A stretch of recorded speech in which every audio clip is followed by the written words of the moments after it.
Assalamualaikum warahmatullahi wabarakatuh. Selamat pagi, nama saya Bobi Rizky Rahmatullah. Saya mahasiswa Pikes Keperawatan kelas C.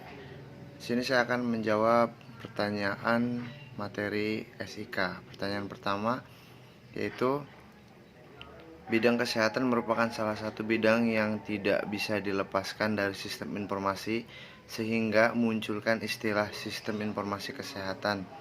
Beri penjelasan lengkap terkait sistem informasi kesehatan dimaksud. Jawabannya yaitu sistem informasi kesehatan atau SIK adalah suatu sistem pengelolaan data dan informasi kesehatan di semua tingkat pemerintahan secara sistematika dan terintegrasi untuk mendukung manajemen kesehatan dalam rangka peningkatan pelayanan kesehatan kepada masyarakat.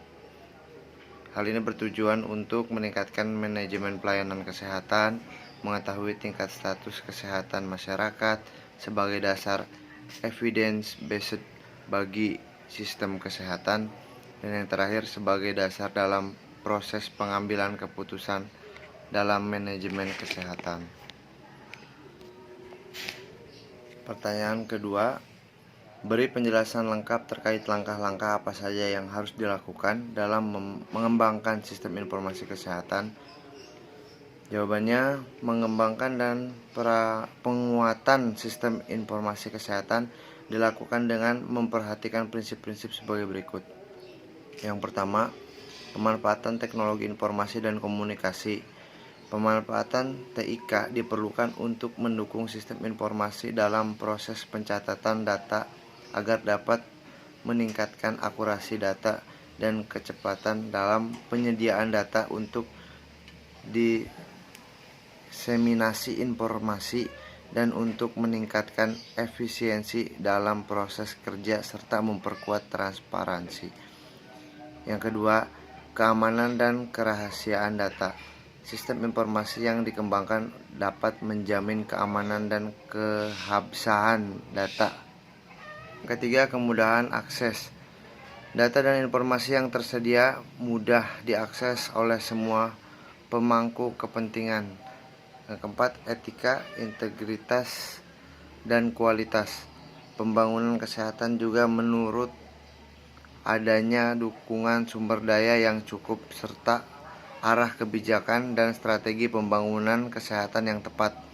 Data dan informasi adalah sumber daya yang sangat strategis dalam pengelolaan pembangunan kesehatan, yaitu pada proses manajemen pengambilan keputusan, kepemerintahan dan penerapan akuntabilitas. Namun pembuat kebijakan seringkali mengalami kesulitan dalam hal pengambilan keputusan yang tepat dan cepat.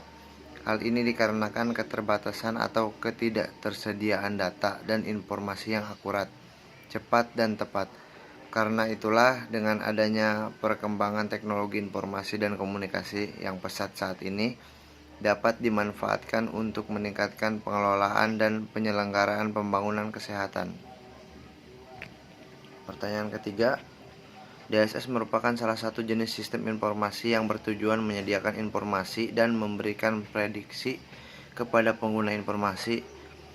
Pertanyaannya, carilah contoh penggunaan DSS di bidang kesehatan. Jawabannya, contoh pemanfaatan DSS lainnya adalah aplikasi telehealth yang telah atau sedang dikembangkan setelah salah satunya contoh program telehealth adalah Home Care. Sistem ini menyediakan audio dan video interaktif untuk hubungan antara lanjut usia di rumah dan telehealth perawat. Perawat memasukkan data-data pasien secara elektronik dan menganalisa kalau perlu untuk dilakukan kunjungan perawatan melakukan kunjungan ke pasien. Pertanyaan yang terakhir, beri penjelasan lengkap tentang sistem informasi di puskesmas. Jawabannya, SIMPUS, Sistem Informasi Manajemen Puskesmas, adalah sistem yang dikembangkan untuk mengelola sistem informasi kesehatan pada level puskesmas. SIMPUS diharapkan dapat meningkatkan manajemen puskesmas secara lebih berhasil guna dan berdaya guna untuk pemanfaatan secara optimal dari sistem pencatatan pelaporan terpadu puskesmas atau disingkat SP2TP. Terima kasih.